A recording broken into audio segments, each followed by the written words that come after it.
मैले भनेको निर्णय गर्छौ भने गर, होइन भने तिम्रो बैठकमा आउँदै आउँदैन भन्ने यस्तो पनि कुनै कम्युनिस्ट पार्टीको कम्युनिस्ट नेताको चरित्र हुन्छ र? त्यसकारण यो कम्युनिस्ट पार्टीलाई बिस्तारै विघटनको दिशामा लाने क्रियाकलाप हो। यही विषयमा किन त हो तपाईले किन भन्नुभयो? म दुई चारवटा भ्रमहरू यसमा छन् कमरेड केपी ओलीसँग जस्तो लाग्छ मलाई। त्यो म परबाट हेर्ने हो, नजिकबाट त उहाँलाई आज मैले छलफल गर्न सक्दिनँ, पाउँदिनँ, उहाँलाई भेट्न पनि सक्दिनँ। उहाँ हामी जस्ता केन्द्रीय कमिटीका सदस्यहरूले जो आलोचनात्मक चेतना राख्छौँ, हामीले भेट्नु भनेको अत्यन्तै धेरै दूरको विषय हो त्यो। तर म उहाँलाई के विश्लेषण गर्न सक्छु आज यहाँ बसेर भनेदेखि उहाँसँग दुई चारवटा भ्रमहरू छन्। सबभन्दा पहिले म यस्तो शक्तिशाली, यस्तो अलौकिक, यस्तो क्षमतावान व्यक्ति हुँ कि मैले गरेपछि भनेपछि नहुने कुरा दुनियाँमा केही पनि छैन, त्यसकारण म अरू सामान्य मान्नुभन्दा म सुपर मानव हुँ, विशेष मानव हुँ भन्ने उहाँलाई लागेको छ। यो उहाँको एउटा भ्रम हो। दोस्रो, आजको नेकपामा सम्पूर्ण शक्ति जति नेकपाले आर्जन गरेका छ, यो सम्पूर्ण शक्तिको स्रोत, आधार, व्यक्तित्व सबै मै हुँ भन्ने लागेको छ। यो उहाँको दोस्रो ठुलो भ्रम हो, हैन? तेस्रो, उहाँलाई म जतिको जान्ने कोही छैन, ज्ञानमा, साधनामा, दृष्टिकोणमा, सबै कुरामा म सम्पन्न छु, अरू सबै मेरो अगाडि फुच्चे हुन् र तिनीहरूले केही जाने छैनन् भन्ने छ तेस्रो भ्रम। चौथो भ्रम उहाँलाई के छ भने अब यो देशमा राजनीतिक पार्टी भए हुन्छ, वैचारिक पार्टी चाहिँदैन भन्ने भ्रम छ। विचारविहीन पार्टी भए हुन्छ, राजनीतिको चलखेलमा, राजनीतिको खेलकुदमा दौडने पार्टी भए हुन्छ, विचार भएको कम्युनिस्ट पार्टी चाहिँदैन। विचार समाप्त भएको, जहिले जोडघटाउमा, जहिले संसदको बहुमतमा खेल्न सक्ने र जस्तासुकै खराब पात्रहरूलाई ल्याए पनि राजनीतिमा ल्याएपछि आफूले भनेको मानेपछि त्यो मान्छे कम्युनिस्ट पार्टीको हुन्छ भन्ने सोच्ने, नाम कम्युनिस्ट ब्यानर अगाडि राख्ने तर सम्पूर्ण व्यवहार गैर कम्युनिस्ट गर्ने मान्छेहरूको भिड बढाउने, यो चिन्तनलाई यो राजनीतिक पार्टी मात्रै बनाउने उहाँको चिन्तन छ। वैचारिक पार्टी कम्युनिस्ट पार्टीको आधारमा, विचारका आधारमा, दृष्टिकोणको आधारमा शासन, सत्ता, समाज सञ्चालन गर्नुपर्छ भन्ने उहाँको चेतना छैन। यी चारवटा महत्त्वपूर्ण भ्रम छन्। यी भ्रमका कारणले उहाँ कहिले यो कुनामा पुग्नुहुन्छ, कहिले त्यो कुनामा पुग्नुहुन्छ र उहाँले एउटा दिशा पक्रिन सक्नु भएको छैन। र उहाँले जब अघि मैले भने हामीलाई त्यागेर म हुन थाल्नुभयो र म सर्वोच्च, म सबैभन्दा राम्रो, मैले गरेको सबैभन्दा ठिक ठान्नुभयो, त्यस पछाडि कम्युनिस्ट पार्टीलाई समाप्त गर्दै जानुभयो र आज त्यही समाप्त गर्ने दिशामा हिँडिरहेछ। यसै हेर्दाखेरि यहाँले भनेको कुरा मिटिङ बस्यो कि बसेन, बैठक भयो कि भएन भन्ने कुरालाई हेर्दा यहाँले देखाएको एउटा चित्र देखिन्छ होला।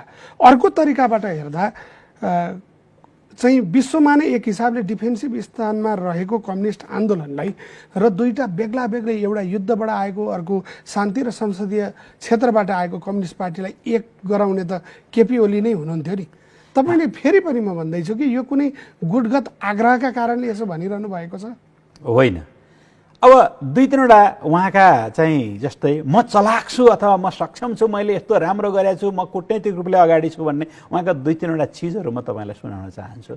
सबभन्दा पहिलो कुरा हो, माधव नेपालहरूलाई थाहै नदिकन अथवा झलनाथहरूलाई थाहै नदिकन अथवा सिङ्गो पार्टी कमिटीलाई थाहै नदिकन जनताको बौद्धिक जनवादलाई स्थगित गरेर जनताको जनवादमा पुर्याउने व्यक्ति को हो?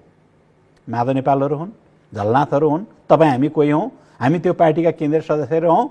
यसलाई कार्टेल गर्ने, यसलाई स्थगित गर्ने र जनताको बौद्धिक जनवादलाई, त्यो नामलाई हटाएर जनताको जनवाद राख्न तयार हुने सबभन्दा पहिलो पात्र कमरेड केपी र कमरेड प्रचण्ड नै हो।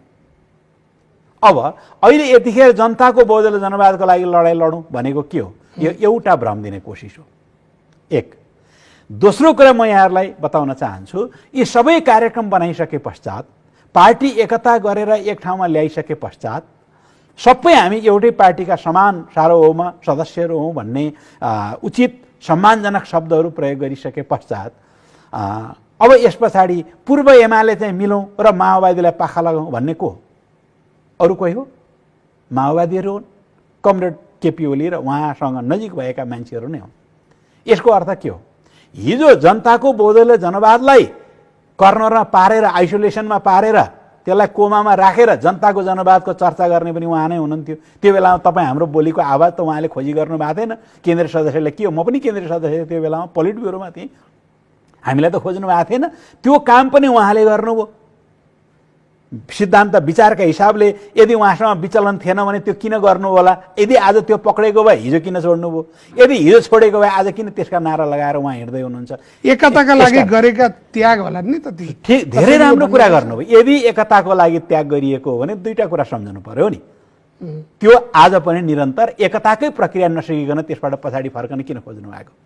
एकताको प्रक्रिया सकेर आउँदो महाधिवेशनमा छलफल गर्दा त जे राखिन्थ्यो होला नाम। एक।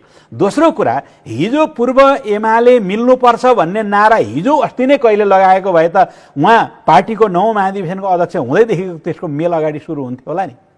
आज एकीकरण गरेर एउटा पार्टी बनाइसकेपछि पूर्व एमालेलाई मिलाउने, हामी मिलौँ, प्रचण्डको हातमा नेतृत्व नदिउँ भनेर यस्तो पूर्वाग्रही कुरा र यसको गैर राजनीतिक कुरा गर्ने यसको तर्क, यसको औचित्य के?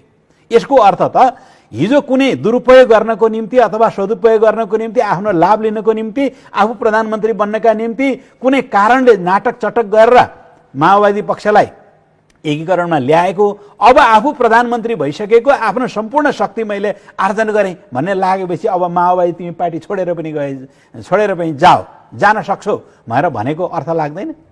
यसकारण यी दुईटा गलत प्रकारका उहाँका तर्कका तरिकाहरू जुन छन्, उहाँको नीति नियत के हो त्यो अब होइन।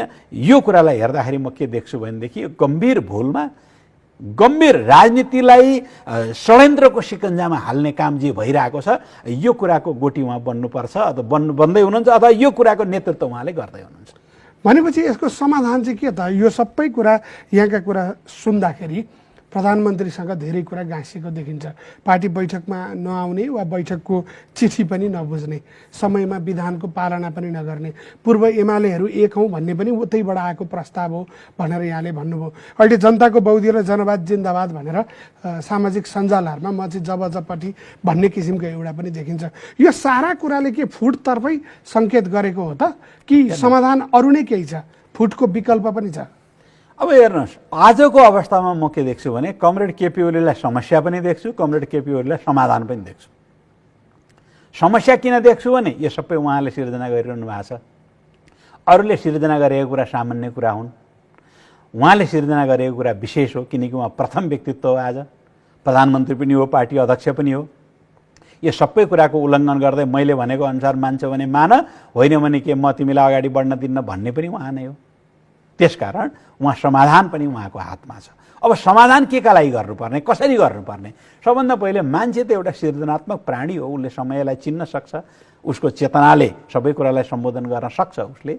त्यसकारण उसलाई के सम्झनु पर्यो भने उसले आफूलाई करेक्सन गर्न, ठिक ठाउँमा ल्याउन, कार्यकर्ताले गरेको आलोचना सुन्न, तिनका आलोचनाको आधारमा नीतिहरू बनाउन र नीतिलाई सही ढङ्गले पालन गर्न आज पनि सकिन्छ। र कमरेड केपी ओलीले गर्नुपर्ने आज पनि के हो भने केन्द्रीय कमिटीको बैठक बोलाउनुहोस्, स्थायी कमिटीको बैठक बोलाउनुहोस्, कमिटीले गरेको निर्णय मान्नुहोस्, कमिटीले गरेको निर्णय मान्छु